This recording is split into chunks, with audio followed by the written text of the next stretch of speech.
Welcome back to Real Questions, Real Faith. I'm your host, Darren Gabriel, and today the question we're answering is, how did Jesus develop people? Jesus did develop people. He developed his disciples, both the 12, and then there's also the 72, and certainly many others. But he poured himself into other people with this idea that they would become, they would do what he did, the way that he did it, through their own unique personalities and makeup. And but it was his intention, very much his intention, that his disciples wouldn't just listen and learn what he did and what he said, but that they would listen and learn with the assumption that it would lead them to do what he did. And in essence, they were apprentices. A disciple is a learner with the intent of apprenticing and learning to do, not just know how to do. And so there's a little tool that I like to share that it's not original with me for sure. I'm not saying Jesus used the actual tool, but he certainly reflects the tool in his ministry. If you watch and read the Gospels, you'll see that when he's teaching and training his disciples, he's using these four, I'll call them steps, in a process that some people call the leadership square. I think Mike Breen uses that term. Some use the acronym MAWL, M-A-W-L, for the words model, assist, watch, and leave. And so what I'm going to do is walk you through this model. And if you study the 4 fields, which is a no place left tool, in the 4 fields you have go, grow, go, gospel, grow, gather, and guide. The 4 fields are the first 4, and then guide is in the middle of the 4 fields, and guide is usually using this tool. So with that, let's jump in and let me just walk you through this. Let me give you a quick example, real simple, because this tool can work for a parent, it can work at a school, it can work in the business world, and it can work in discipleship and leadership church world. The principles are the same. So with that said, let's jump in. Jesus didn't just gather disciples, he developed them. And my experience has been that's one of the biggest challenges I face as a leader. And I'm probably just not as good. And that's why it's a big challenge for me, because some people are really good at this, but I find it very difficult to actually flesh this out. So in theory, it's pretty easy to understand, but in practice, it's difficult to do in some settings, especially in a systematic way. So let me give you a quick example. So let's say as a parent, you're trying to teach your child how to ride a bicycle. So you would first show the child would see you riding, maybe just see you riding a bike. They don't know how to ride a bike, so they're standing there and you hop on your bike and you ride around and they're looking at that and they go, that's cool, I want to do that. And so then you might do one of two things. You might buy them a small size appropriate bicycle with training wheels, or you might get what is called a coaster bike, which is a bicycle without pedals. It's kind of like a sit-down scooter, but it teaches them to balance.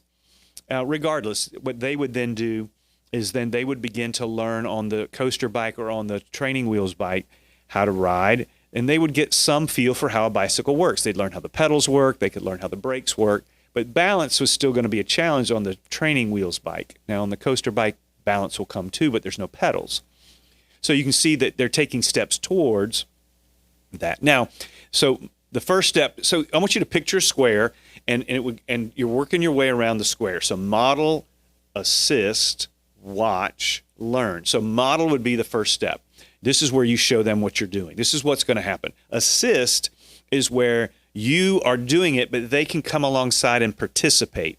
They may not actually be assisting, but they're involved. So this would be taking a child, put them in your lap, putting them in the seat behind you, putting them on the handlebars in front and riding them around.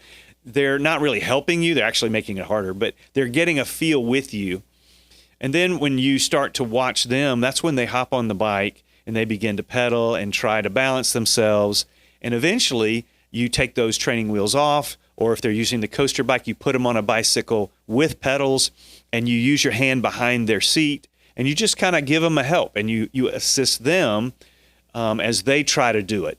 So you've moved from you doing it, I do, you watch, to assist, I do, you help, to watch, you do, I watch and help. And then the last one would be they go and do it, and you leave and let them go do it and enjoy it and grow on their own. So it's walking them around the square. And so the idea is this: if I'm a leader and I'm trying to teach somebody how to do something, I'm going to start with modeling for them that behavior and then asking them to help me as I model that behavior. Those two first steps are huge. The leader is very involved and very present.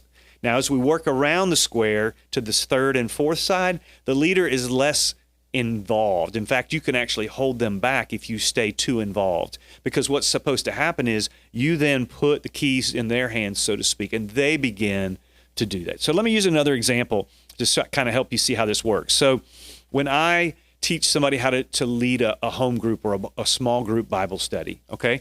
So we would call a home group, it's going to have two basic components. It's going to have the study itself, okay? And, well, you're going to have the meal first, if you're going to have a meal. Not all of them have a meal, but if you have a meal, you're going to eat first. And then you're going to have the study, which is usually a Bible study or a training of some kind. But before we do that, we have a little time where we call high-low, and we go around the room and everybody shares a high from their past week and a low from their past week to help the group share what's on their hearts and minds and what's been going on. And it helps us connect, and we can rejoice with those who rejoice and mourn with those who mourn, as Scripture teaches us. And then we know how to care for one another and pray for one another. So we handle several of those one another passages right that way. But then when we get into, but let's say I'm teaching them how to do the Bible study portion. Now let's say I'm teaching them how to do a discovery Bible study, which is a certain kind of Bible study where you facilitate instead of teach. You facilitate the group discovering what the Bible passage says. And so the way I would do that is I would model that behavior by leading the discovery Bible study portion of our home group every week. And those who are participating would watch and observe, and they would just take it in and participate. They might not even realize they're actually doing the first side of the leadership square, which is model. And I'm just doing that. I'm modeling. I'm asking questions. I'm directing the group to read Scripture when it's time to read Scripture. I'm asking questions, getting feedback. I'm keeping the group on track. Step 2 would be, okay, let's say I've identified a person or two who seems to be really getting not only what we're teaching, but they're also getting a handle on how I'm leading that group. And they may even express an interest or desire to maybe do that as well. So then I might say, well, hey, would you like to lead a portion of our group time during our Discovery Bible Study? Like, would you be willing to maybe read some of the Scripture? Or would you like to ask the first question? And so they would say yes. And then so what would happen is when we got to that point in the gathering meeting, I would call on them and say, will you do this for me at this point in the meeting? And they would do that.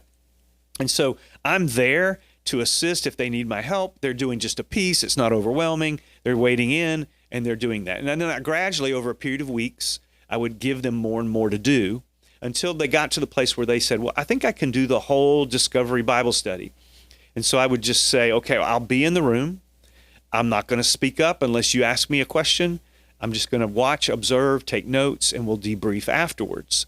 And so they would then work through it and do the best they can, and then afterwards at another time we would debrief. That would be the third side. So that would be I'm watching them do what I've modeled for them and let them assist me in doing. And then when they get good at that, after several times and they get more comfortable, I would say, well, I'm going to be out next week. Could you just do that? But I won't be there. Can you handle that? And then they would step up and do that. And eventually they'd step out and lead their own group potentially.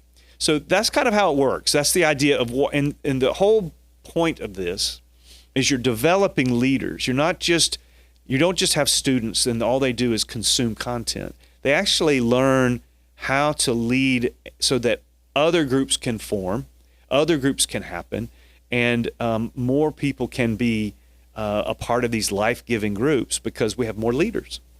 So this is really important in teaching any kind of thing in life, in parenting, in the business world, and in church world. It's certainly a big part of making disciples.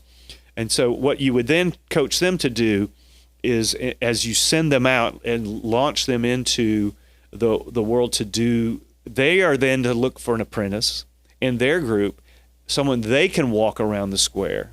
So now you're multiplying yourself. You're not even there, and another leader is being equipped and built up to do the work that you taught this person to do, but you're not even there. And this is how we see multiplication happen. And this is what we believe the gospel is worthy of, and that is multiplication growth. And when people step up and are willing to lead, it's possible. So anyway, if this has been helpful to you, I hope that you'll like, subscribe, and maybe even share it with somebody that you think would benefit from it. You can also always email us with questions, leave a comment. You can email us at info@gracetoday.net. You can text us at 843-830-2464. We'd love to hear from you, and I would encourage you to reach out. Other than that, I want to just say grace and peace.